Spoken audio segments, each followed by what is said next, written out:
Jimmy Akin's Mysterious World is brought to you by the Star Quest Production Network and is made possible by our many generous patrons. If you'd like to support the podcast, please visit sqpn.com/give.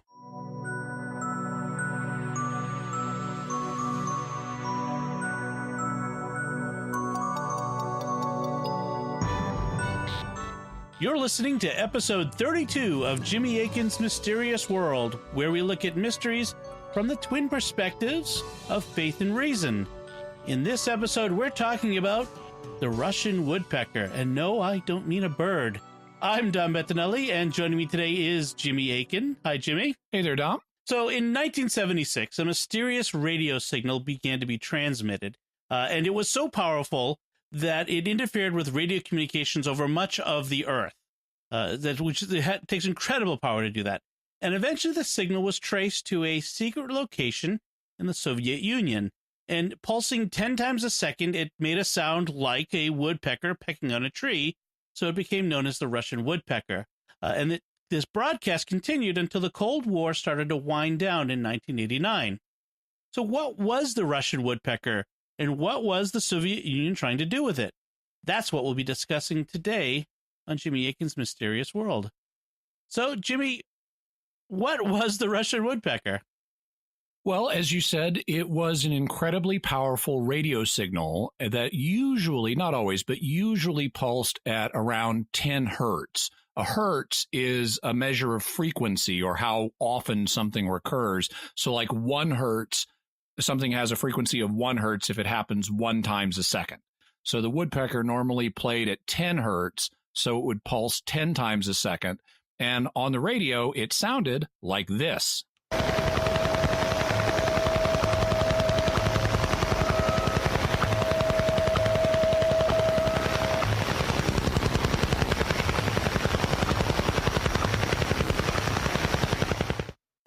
Okay, so that's what it sounded like. So there was like the pecking and then it's sort of a thumping underneath. Was this what they call, like we've heard of numbers stations? Was this a numbers station? No.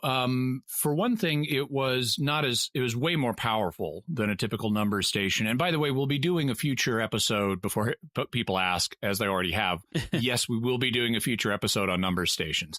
What this, though, even aside from the power issue, this didn't transmit numbers. On a number station, you'll like hear an electronic voice saying things like 23, X, 35, 9, M, 12, stuff like that. Okay. And there's a question of who's operating these things and why are they operating, and we'll talk all about that in the future. But this signal was too regular and just did not have that kind of information encoded in it. There was it wasn't a number station. Yeah. There was no voice, and there was nothing similar in terms of the structure of the signal. It didn't have like an alphanumeric code embedded in it. So how did people react when this woodpecker started transmitting? Oh, people hated it. I mean, you can imagine what it would be like to hear this thing going while you're trying to do your own radio broadcast, and it would just be incredibly maddening. It interfered with communications across the globe. What was that again? Well, I was saying people hated it. I mean, you could imagine what it would be like trying to do your own radio broadcast, and this thing is pecking on the same frequency as you're trying to talk and people are trying to listen. It interfered with communications across the globe. So people just absolutely hated it. So it was on a particular frequency? I just wanted to clear that one up. Yeah. One frequency? Typically 10 hertz, although it changed a little bit. And it interfered with broadcast, regular commercial broadcasts. It interfered with ham radio. It interfered with aviation communications, between airplanes and ground stations. And there were just thousands of complaints worldwide about this. And so the ham community in particular started to work to try to figure out what was going on. So what's the ham community? Well, ham it's slang for amateur radio. So ham radio, amateur radio is the same thing. It still exists, but I think it may have been more popular a few decades ago than it is now. I know back in the 70s, My father was an engineer. He was an engineering professor. He knew lots of other engineering professors. And this was kind of a thing that engineers often did. You know, they build like a private radio tower in their backyard and do amateur radio. And so you had a lot of involvement by engineers pre-internet rather than computer programmers because the engineers had the skills to build the tower. And at the time, you had to learn Morse code. And I remember qualifying. I wasn't very good at it, and I didn't have much opportunity to practice it. But I qualified early on as a ham operator, and I could do Morse code. You had to achieve a certain level of proficiency with Morse before you were allowed to progress to voice communication. But a lot of people, I wasn't one of them, but a lot of people did progress. They got good enough with Morse that then they got a license that would let them do voice communication over the radio. And it was used to connect widespread, widely flung parts of the world before we had the internet. And it was way too expensive or otherwise problematic to just call people on the telephone at great distances. So you'd have ham operators saying, here's what's going on in my area. You'd have communications with people behind the Iron Curtain. Hams would help cooperate relief efforts if there was a natural disaster, all kinds of stuff like that, as well as just being hobbyists who did it for the fun. It's like having a pen pal in a distant part of the world. Right. And so then the ham community got involved trying to figure out what this is. Yeah, and by, triangulating signal strength and stuff, they figured out it was coming from somewhere in the USSR. Specifically, it was coming, and that's why it's called the Russian woodpecker. Right. Specifically, it was being transmitted from a couple of sites in Ukraine and in Siberia. And it was hard for the amateurs to pin down exactly where it was, but they had a general idea. And because they hated it so much, they formed what was called the Russian Woodpecker Hunting Club. and the idea was, just like the Russian woodpecker was jamming their transmissions, they said, we're going to jam its. Oh, wow. And so that was how they hunted the Russian woodpecker, was by setting up signals to jam whatever the Soviets were trying to do with the woodpecker. Now, it certainly had to be interested in this beyond the ham community. What did the Western countries' intelligence community, what was their response to this? Yeah, so they were obviously interested in this. We really didn't know much about what they were able to find out about it. Now, obviously, they have spy networks that the hams don't, that would enable them to learn more. But we didn't really learn much about that until after the Cold War, because during the Cold War, they didn't publicly announce the results of their investigation into the woodpecker. We do know that they were interested in it, and they referred to it under a different set of code names. They'd call it things like steelwork or steelyard. So they had their own terminology for it. And eventually, after the Cold War, we got an idea of a very firm idea of exactly what it was. But at the time, there were a bunch of different theories. What were the various theories about what the Russian woodpecker was from that time? Well, because it was so effective at jamming other people's communications, that was an obvious first theory. Maybe it's there to just jam broadcasts. Maybe they're just messing with us. And so it's all just about interfering with Western communications. Another thought, because it was so low frequency, 10 hertz, that 10 pulses a second, that's very low frequency. Mm-hmm. And so they thought maybe it has to do with communicating with submarines. Because one of the things about submarines is the salt water, is not penetrated well by high frequency radio communications we normally use. And so instead, extremely low frequency, or ELF, communications in the 3 to 30 hertz range are useful for communicating with submarines. Another thought is maybe this is some kind of weather control experiment that the Soviets are doing. And another kind of similar exotic theory about what it might be is maybe it's mind control. Maybe this is a mind control experiment. And there's a clip, and this will be in a documentary that I'll have a link to in the show notes. But there's a clip from 1981 of David Brinkley, the NBC commentator, who was doing a commentary back then about the USSR bombarding the the U.S. with extremely low frequency transmissions. And he said, they've tried to influence human behavior with electronic signals. And he said, quote, "Are they trying to reduce us to a zombie stumbling and groping around and waiting to be told what to do?" So that was one of the. I can hear that in David Brinkley's voice. That's something he would say. Yes, that's very David Brinkley. Yeah. So there were people wondering: this is some kind of biohacking that the Soviets were trying to do? And then there was another theory that was not as out there that said basically this is an over-the-horizon radar. What an over-the-horizon radar is normally. When you see a radar image, it's just looking at things that are in its own vicinity out to the horizon, but it doesn't have the ability, most radars don't, to peek over the horizon. In order to achieve that, what you have to do is bounce the radar signal off the ionosphere so that it's not blocked by the curvature of the Earth. Instead, it'll go up, hit the ionosphere at an angle, bounce down again, reflect off of stuff, and bounce back up off the ionosphere back to the receiver. And so that's how you use a radar to look over the horizon. And that was the kind of final proposal about what the Woodpecker was, that it was an over the horizon radar. Okay, so we have the claims the claims of what it might have been. What from a recent perspective, what can we say about the Russian Woodpecker? Well, pretty quickly, they eliminated the broadcast jamming theory because this was actually interfering with Radio Moscow. So it's like, why would they be interfering with their own communications? Also, submarine communication got eliminated because even though the Woodpecker was in the right frequency range to be ELF subcommunications, the signal didn't carry enough data. You need to actually be saying something to the submarines, and they weren't. It was just a repetitive signal. The weather control theory didn't have any real support. There was no evidence that that's what was happening. Neither was the mind control theory.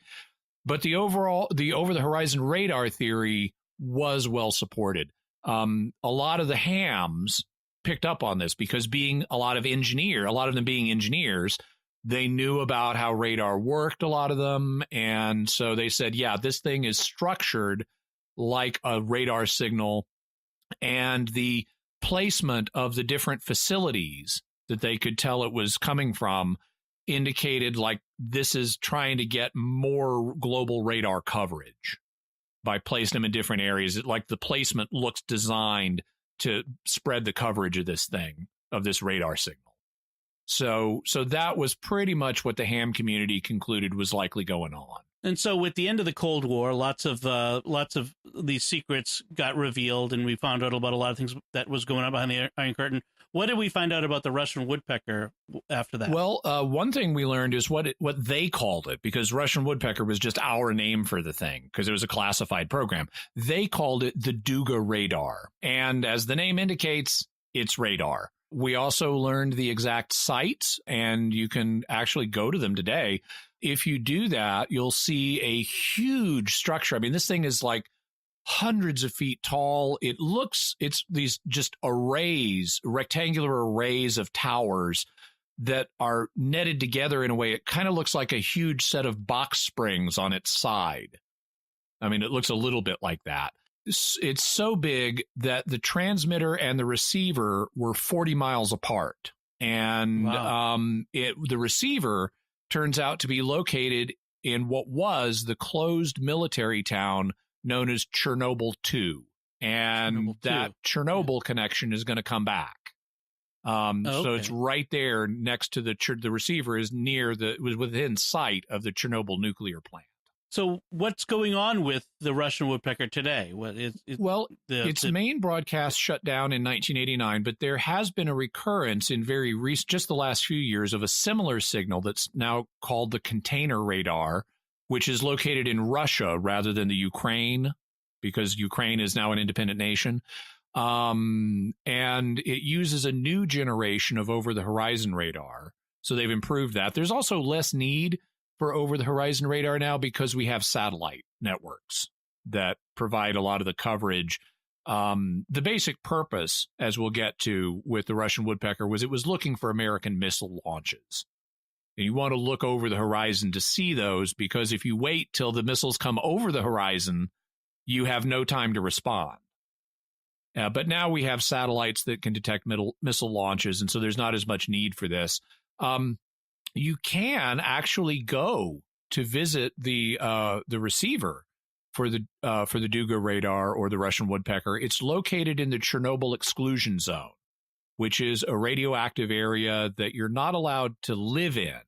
You can't stay there, but the level of radiation is low enough that you can make brief visits there. And so you can go on a tour of the Chernobyl exclusion zone. You can buy your ticket, you can go in, you can walk around, look at the desolation. There have been people who will like climb up on the Russian Woodpecker radio towers. They've got all kinds of pictures of it on the internet, videos people have taken. And so now it's a well-known site. We know exactly what it was doing, and you can go visit it if you want.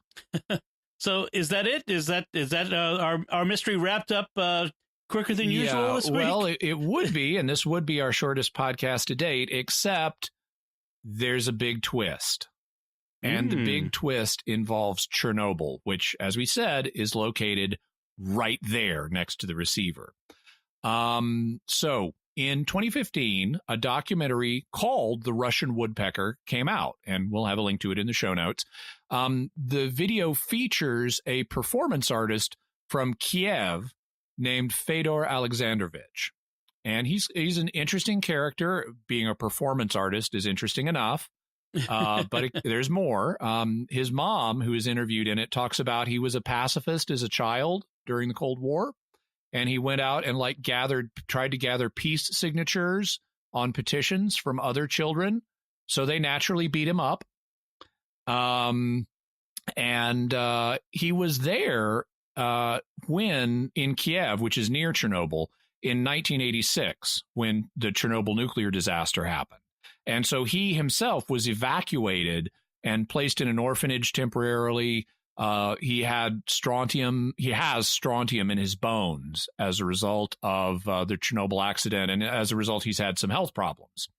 But he's a young man, he's a father, and he's kind of an eccentric, which, again, goes along with being a performance artist.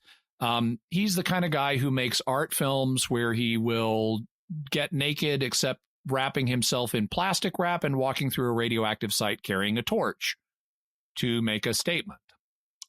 So he does that in the Russian Woodpecker documentary. He also, in the documentary, interviews a bunch of people, including the former commander of the Russian Woodpecker, of the Duga radar facility. He talks to a radar expert. He talks to one of the guys who designed the facility. He talks to the guy who headed the investigation of the Chernobyl nuclear disaster. He talks to the guy who was in charge of the Atomic Energy Commission in Russia. And they have some very interesting things to say. Okay, so what does the Duga and Chernobyl have to do with each other? Well, one of the things they talk about is how the Russian officials he interviews talk about is how Americans were able to put radar really close to the Soviet Union because we have allies near there. We have Turkey, which is part of NATO. And so during the Cold War, we'd have listening posts right there in Turkey monitoring what's happening in the Soviet Union. But it was much harder for the Russians to detect what's happening in America because they got the whole Earth in between us. And so that's why they needed, and they didn't have the big satellite networks then. So that's why they built this. They had to compensate for their distance by building really huge listening stations that could see over the horizon. So they started work with the Woodpecker in 76, and then within 10 years, they were detecting they said they could detect every American space shuttle launch. So that gave them good assurance they would be able to detect our missile launches.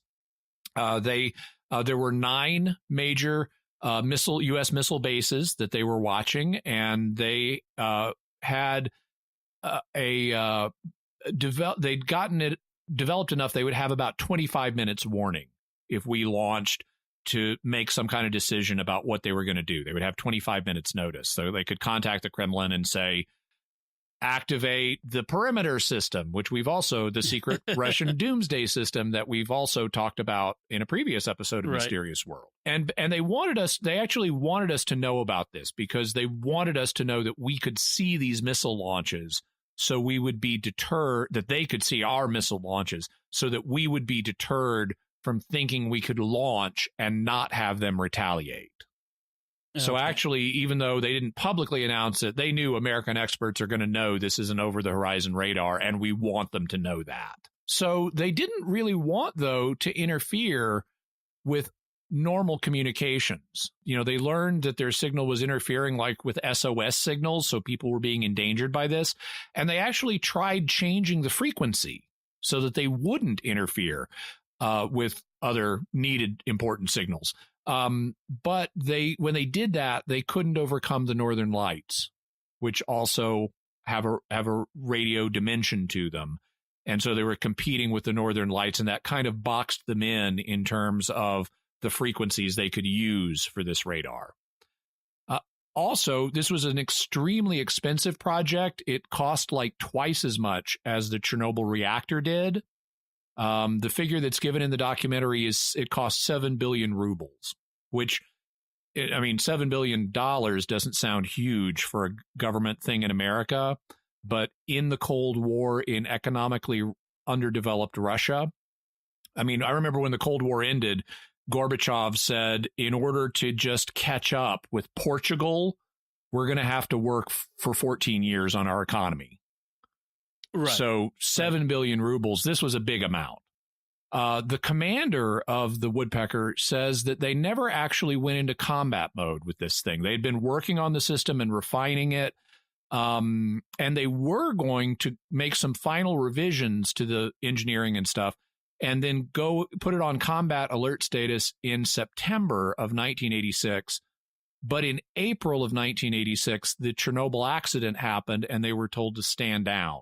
So they never implemented the final things and never put it on official combat duty, although it did continue broadcasting until 1989, 3 years later. We keep mentioning the Chernobyl incident. For listeners who may not be very familiar with it, what caused the accident at the Chernobyl nuclear power plant? Basically, they were running a test. The reactor had been under some strain, and they had an order from like their central planning agency to test it in a certain kind of situation. And they did this at night. And so the night crew is there, and there's one guy who's in charge because he has the most experience with nuclear stuff, but he's not the sharpest knife in the drawer. And he orders a power down and restart test. And this can be tricky in the kind of nuclear reactor that Chernobyl is or was. Basically, the power plant entered what's called the iodine valley or the iodine pit, which is a particular phase of operations that it's very difficult to recover from. And so once that happened, things started cascading out of control. You had a hydrogen buildup, which then ignited and blew the roof off the power plant and spread radioactive stuff all over the place. There's a fascinating account of this. I'll get a link to it in our show notes, and we'll talk about it more in a future episode. But there's a book by an American nuclear engineer named James Mahaffey called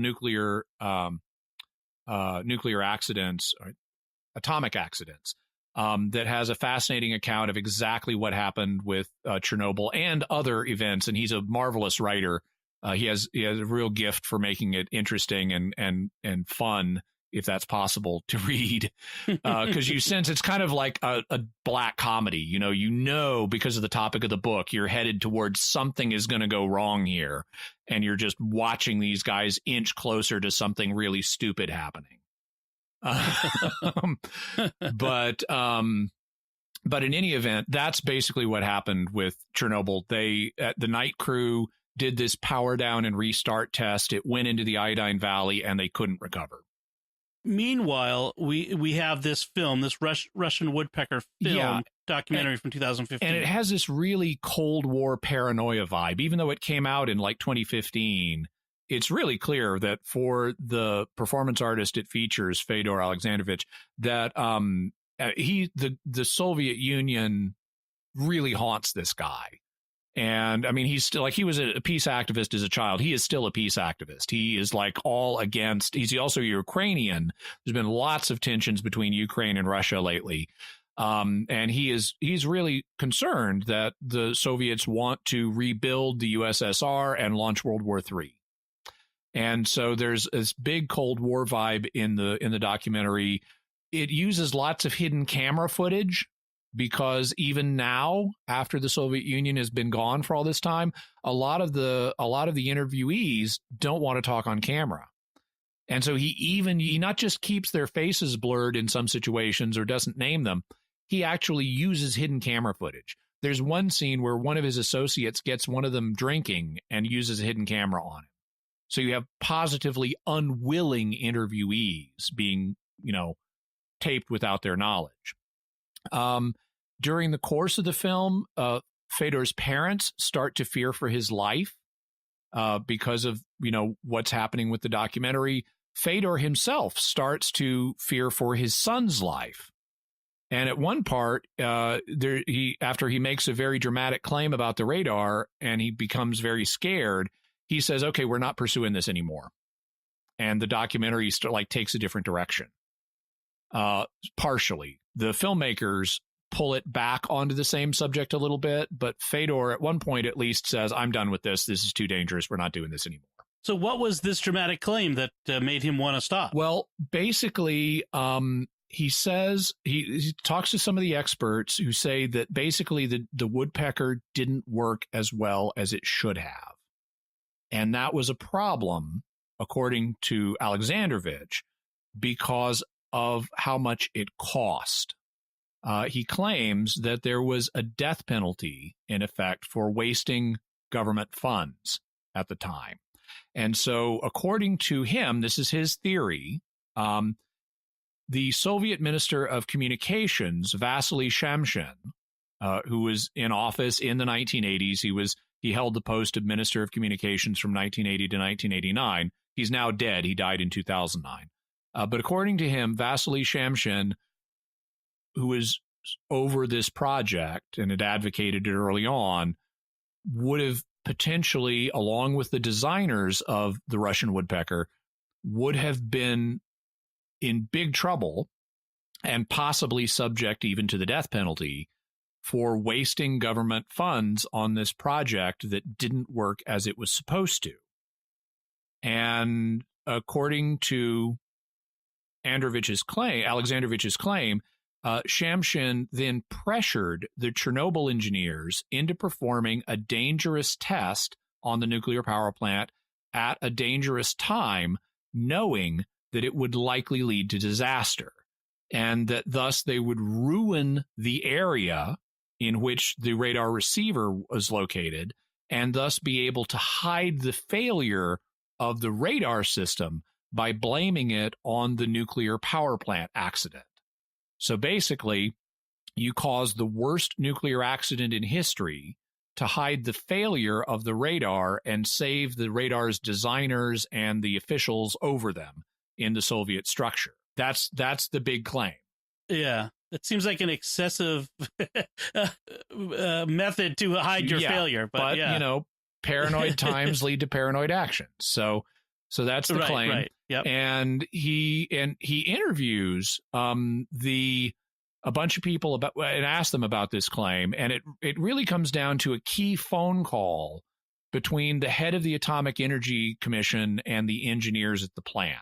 And did this phone call happen, and what was said in it if it did occur? How did the people that Fedor interviewed react to this claim? Well, when he's interviewing the engineer from Chernobyl, he says it's fantastical and no, this did not happen. When he interviews the commander of the Duga radar, he says it's BS, only he doesn't just say the initials B and S. He says the full thing in Russian. And he also says it's malarkey and it's fantasies. But when he talks to the guy who headed the investigation into the nuclear accident, he says that the head of the Atomic Energy Commission insisted that they proceed with the experiment despite it having this suicidal nature because the reactor was unstable after having been pushed for a day. So the investigator gives some credibility here. He says that the head of Atomic Energy insisted they do this suicidal experiment with the reactor in a phone call to the shift supervisor on the night shift. He says that he'd actually called the day shift and they refused to do it because they knew how dangerous it was, but the night shift agreed. And the investigator says he's heard the tape of the head of Atomic Energy telling the guys this.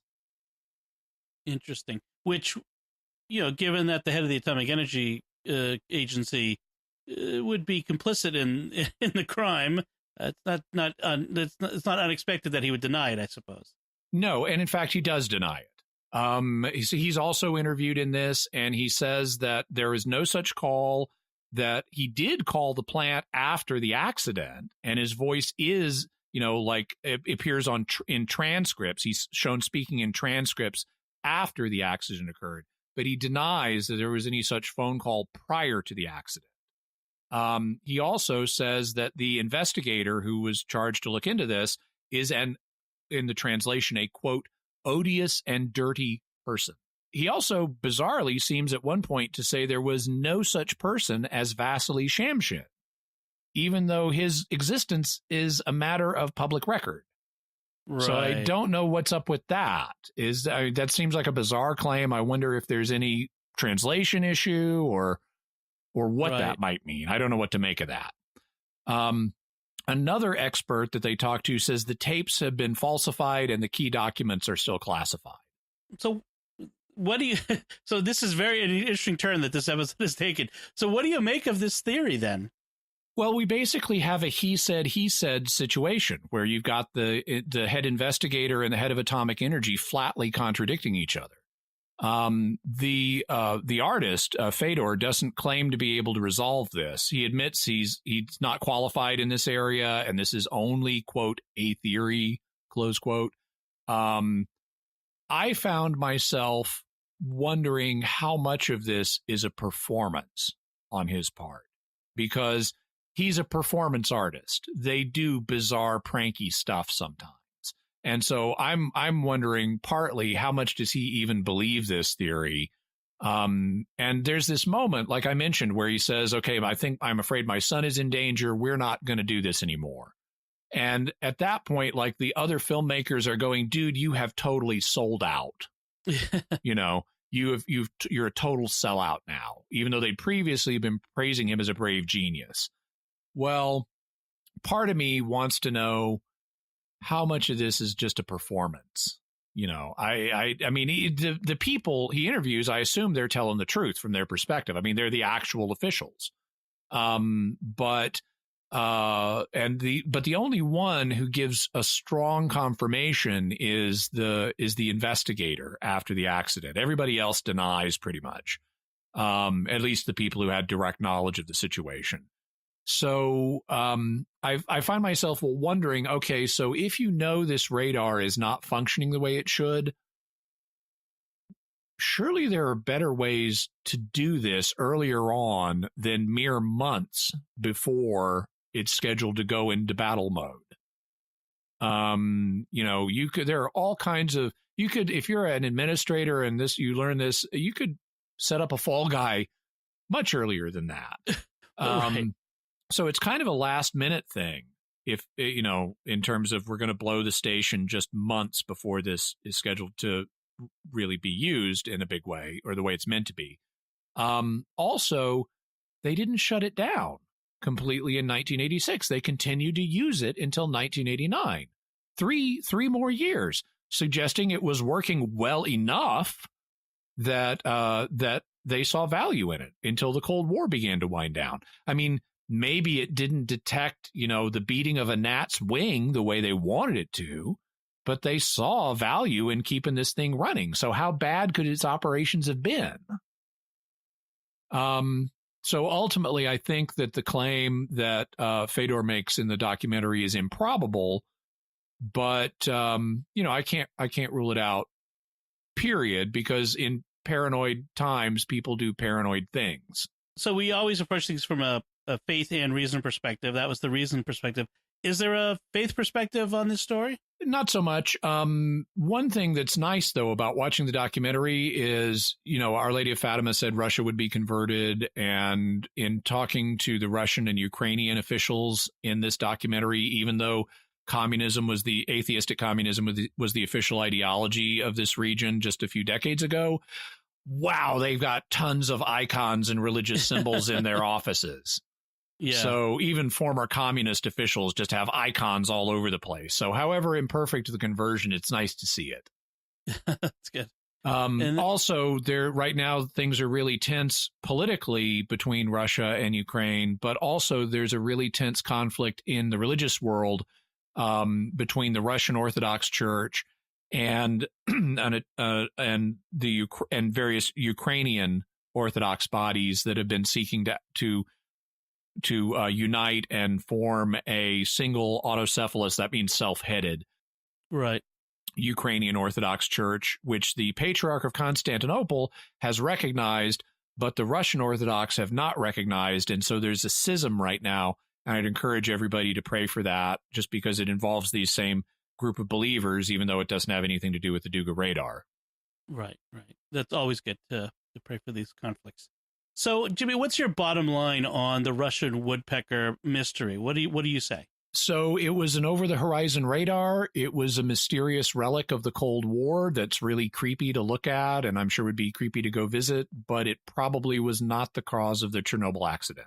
And folks, you've probably seen, I think I'm going to use an image of the Duga radar on the show's artwork for this, but you'll get to see a picture of that there, but you can find it pretty readily online. So, Jimmy, what resources do we have for folks on this? Well, one thing is the Wikipedia article on the Russian woodpecker, and it's got some photos there. Another is the Russian woodpecker documentary that I've been talking about. There's also an article from Newsweek on different conspiracies, including this one, that the Chernobyl disaster was a cover your butt thing for the failure of the Duga radar. And then I'll also have a link to James Mahaffey's excellent book, Atomic Accidents. All right. So that's the Russian woodpecker.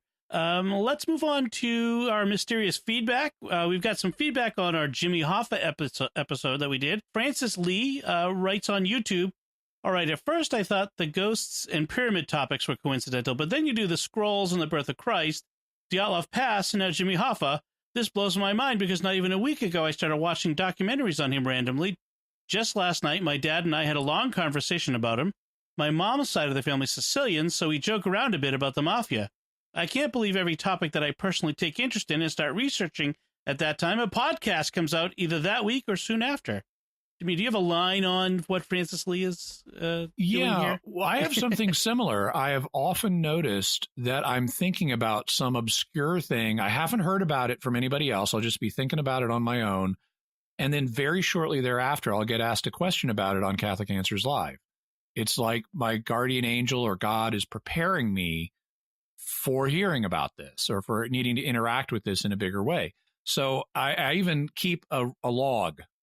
Recently started keeping a log of these incidents that maybe in the future I can do some mathematical analysis. If I can figure out how to compare it to the null hypothesis, I could say, is there anything statistically significant here or not?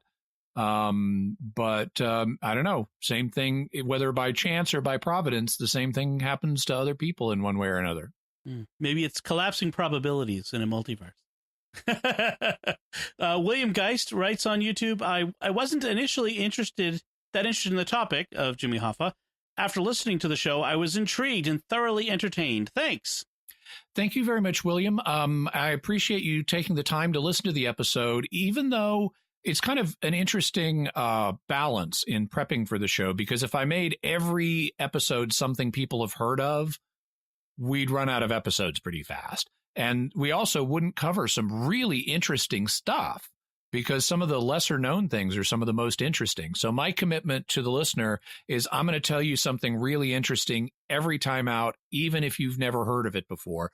So if you haven't heard of it and it looks kind of like, I don't know if I'd be interested in this, try listening anyway, because if it's something you're kind of wondering about, I'm going to try to have something really interesting there under the surface, even if you hadn't ever heard of it before. Yeah, as a co-host of this with you, Jimmy, I'm the same way. Some of these I've never heard of, and then we talk about it. I'm like, this is fascinating. I get really into it. So awesome. Let's see. Jonathan on Facebook writes, as someone from Michigan, I was excited to see this episode on Jimmy Hoffa because it's talked about here and there relatively often. I was hoping that there'd be some mention of some of the more recent investigations to find his body. For example, they searched a barn not far from my parents' home looking for his remains. Yeah, I wanted, and I did discuss those at least briefly in a kind of general way, saying they've looked at the different reported body locations recently, and so far they haven't found anything. I didn't want to go through those in detail because it would have, they looked here, they dug up this place and it wasn't there, and then they dug up this place and it wasn't there. But those are discussed in greater detail in Wikipedia's Jimmy Hoffa article. So we linked to that, and I figured people could look there for more detail on the specifics, because it has been a source of ongoing interest, and they have been digging up different locations, looking at reported sites of where he was buried. But as we mentioned in the episode itself, the apparent assassin, Frank the Irishman Sheeran, was told that the body was cremated, and so that's why it hasn't been found. Right. Okay, so, and then Joseph on Facebook writes about Jimmy Hoffa. He probably got himself lost up at the Dyatlov Pass.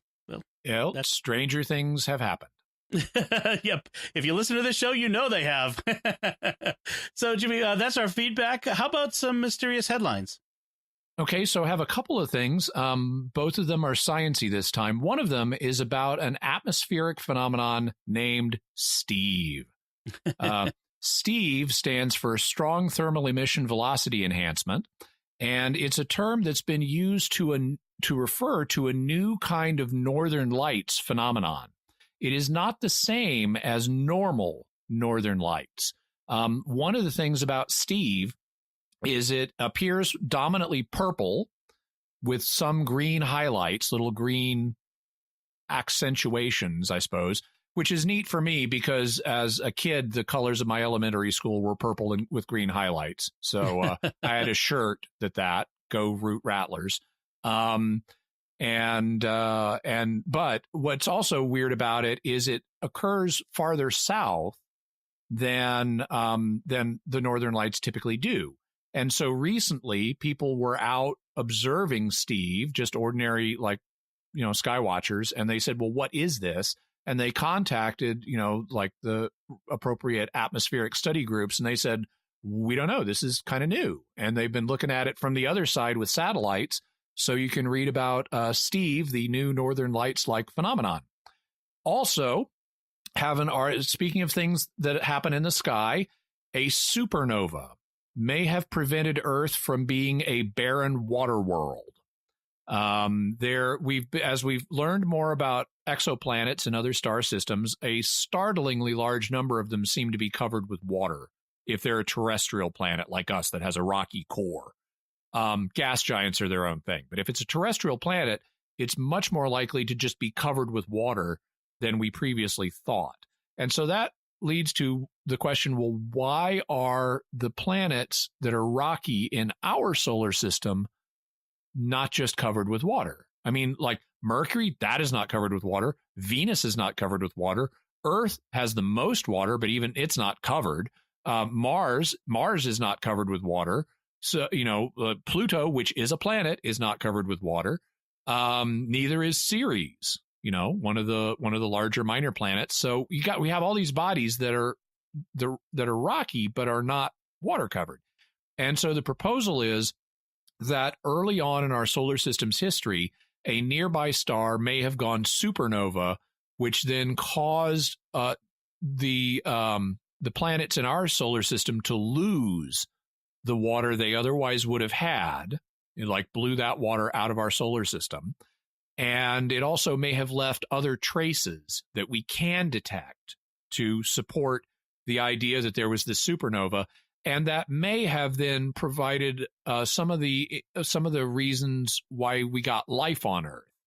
Because if you have a water world, there can be a barrier of ice between the surface water and the ground, but you need the ground and the surface water, the liquid water, to be in contact to get the chemical reactions you need going for life. So you can read all about that and how we may owe our existence not to just one supernova that created our solar system, but two. That's pretty cool. We'll have the links to those as well. So we want to take a moment to thank our patrons who make this show possible. This week, we're thanking Alvin W., Diane F., Christian E., and Michael B.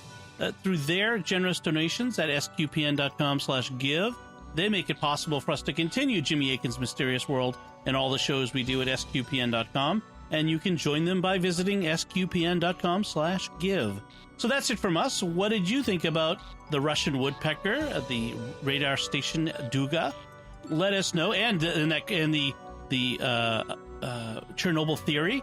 Let us know by visiting sqpn.com or the Jimmy Akin's Mysterious World Facebook page and leave us some feedback there. You can send an email to mysterious@sqpn.com or send a tweet to @MYS_world with the hashtag of mysterious feedback, or just use the hashtag. We'll find it either way. And remember to like this episode on Jimmy Akin's Mysterious World on Facebook, retweet it on Twitter, and please share it with as many people as you can. We greatly appreciate that. Be sure to check out the Mysterious World bookstore at mysteriousworldstore.com for links to all the books and videos that Jimmy mentions, not just in this episode, but in other episodes as well. And you can find the links to all of the resources that Jimmy mentions and the links to the mysterious headlines on our show notes at sqpn.com/mysterious. Until next time, Jimmy Akin, thank you for exploring with us our mysterious world. Thank you so much, Tom. And once again, I'm Dom Bettinelli. Thank you for listening to Jimmy Akin's Mysterious World on StarQuest.